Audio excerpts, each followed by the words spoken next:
Olá a todos, olá a todas. Eu estou fazendo hoje um primeiro vídeo que é a gravação de um podcast. Então, portanto, aqui é o making of desse podcast.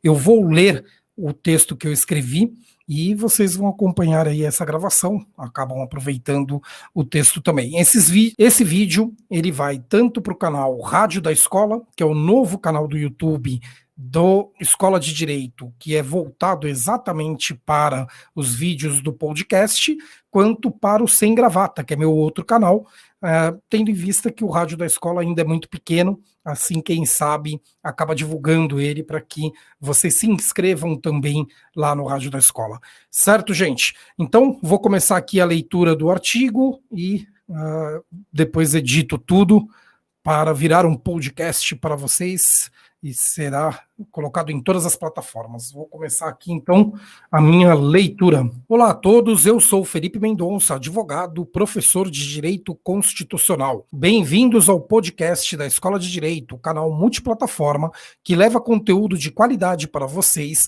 em um projeto colaborativo que envolve mais de 75 professores e professoras. Colabore você também se inscrevendo nas diversas plataformas, curtindo e compartilhando nossos vídeos, imagens, textos e áudios em todas as redes sociais. Hoje temos uma novidade que é a estreia do canal de YouTube Rádio da Escola, que irá transmitir em vídeos os nossos podcasts, ou mostrando os bastidores, ou com imagens estáticas para quem preferir continuar no YouTube, mas só quer ouvir o áudio. Vamos lá, hoje o tema, claro, ainda é sobre as eleições.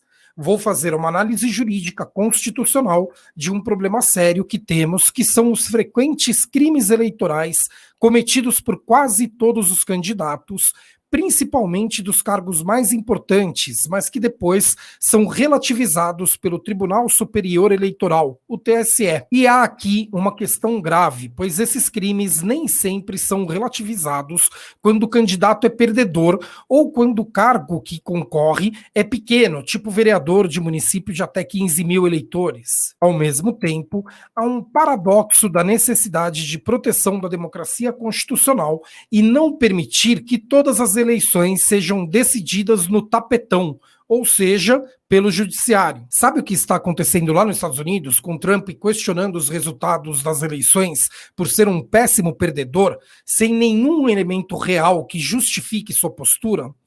Isso é muito ruim para a democracia constitucional, que estabelece as eleições como a regra do jogo para se chegar aos cargos políticos que representam o povo. Mas, ao mesmo tempo, existirem crimes eleitorais e eles serem banalizados não é menos nocivo à democracia do que esses que não sabem perder e querem ganhar no tapetão. Historicamente, no Brasil, temos em todas as eleições ações que levam para o judiciário denúncias de condutas que, em tese, deveriam ser suficientes para cassar o diploma dos eleitos, pois não seguiram corretamente a regra do jogo. Só que isso parece só valer para cargos pequenos, prefeitos de municípios menores, vereadores. Talvez seja crescente em gravidade, do menor cargo aos maiores, ou seja, um vereador de município de menos de 15 mil habitantes tem que seguir à risca a legislação eleitoral. O de menos de 30 mil já começa a ter que seguir um pouco menos à risca, mas ainda muito rigoroso.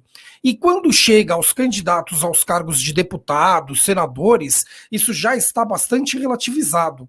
E mais ainda quando chega aos cargos principais do executivo, como presidente da República, governadores e prefeitos das capitais. Quem quiser conhecer a legislação, leia o Código Eleitoral. Lá no capítulo 2 dos crimes eleitorais, nos artigos 289 seguintes, temos as condutas que não podem ocorrer se não prejudicam o caráter democrático das eleições. Já as ações que podem questionar o registro de um candidato ou sua diplomação são previstas pela Constituição e regulamentadas pela legislação eleitoral, estabelecendo quem pode provocar o judiciário, quando, como e por quê. Cabe uma ressalva aqui que o registro do candidato é quando ele se inscreve para concorrer ao cargo e que tem critérios objetivos que devem ser seguidos, como estar em dia com a Justiça Eleitoral, ter mais do que a idade mínima exigida para o cargo que quer concorrer, domicílio eleitoral no local da disputa e etc. Já a diplomação é um ato solene que acontece após a apuração dos votos e que declara o candidato como eleito representante do povo brasileiro. As ações são voltadas ou para cancelar o registro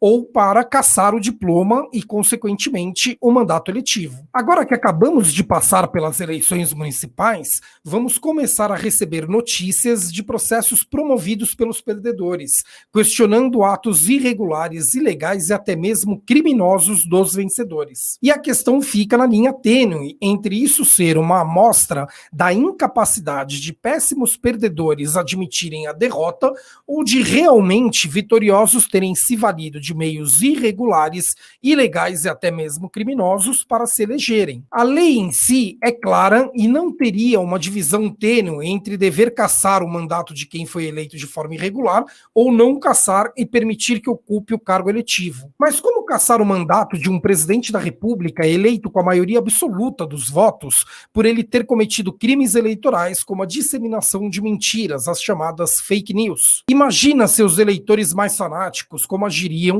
se tivessem seu representante retirado do cargo por uma decisão técnica qualquer. Imagina seus eleitores mais fanáticos como agiriam se tivessem seu representante retirado do cargo por uma decisão técnica qualquer. Por uma decisão técnica qualquer. Retirado do cargo por uma decisão técnica qualquer. Imagina seus eleitores mais fanáticos como agiriam se tivessem seu representante retirado do cargo por uma decisão técnica. O mesmo serve para um prefeito. A lei é clara em proibir a distribuição de cestas básicas na campanha eleitoral. E quanto à consequência de cassação da chapa se isso acontecer. Mas imagina se agora alguém pede pelo VAR e o TSE decide retirar o prefeito vitorioso e impor o derrotado como sendo o vencedor. Trata-se, portanto, de uma péssima regulamentação do direito, pois criou normas que são difíceis de serem aplicadas pelo judiciário sem causar uma ruptura institucional que prejudique o próprio Estado de Direito. Em outras palavras, como aplicar o direito quando ele coloca em risco a própria Constituição? Mas não é possível também simplesmente não ter consequências a quem fere frontalmente a legislação eleitoral para ser eleito. Então, a legislação precisa ser modificada para que existam punições que não cheguem a causar essa ruptura, mas que também façam com que os candidatos não burlem as regras eleitorais. É sobre isso que eu queria falar com vocês hoje.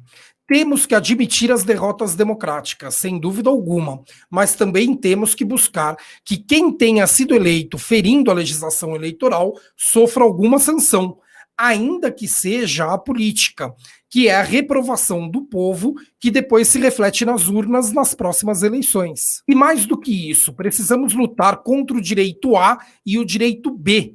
O que vale para o presidente da República, governadores e prefeitos das capitais deve valer também para os vereadores dos municípios de menos de 15 mil habitantes. E vice-versa, óbvio. Brigar por alterações em direitos políticos nunca é fácil, pois quem pode mudar são exatamente aqueles que são favorecidos por como as coisas são agora. A melhor forma é levando isso ao conhecimento da maioria da população. É preciso que exista uma repulsa do povo aos candidatos que não respeitam as regras do jogo. A democracia não é uma coisa pronta e acabada que, conquistada lá em 1988, não precise mais de lutas para melhorar. Para muitos autores, inclusive, ainda estamos muito longe de termos uma democracia real. É por isso que o povo precisa sempre lutar pelos seus direitos e para ser respeitado por quem está no poder. Não se esqueçam também que a eleição, ainda que seja justa e democrática, não é um cheque em branco para que o eleito faça o que quiser. Ele ainda precisa aceitar, respeitar os direitos do povo e se submeter à nossa Constituição. Por hoje é isso, pessoal. Continuem acompanhando a Escola de Direito em todas as plataformas e compartilhem nossos materiais. Abraços e até mais. Tchau.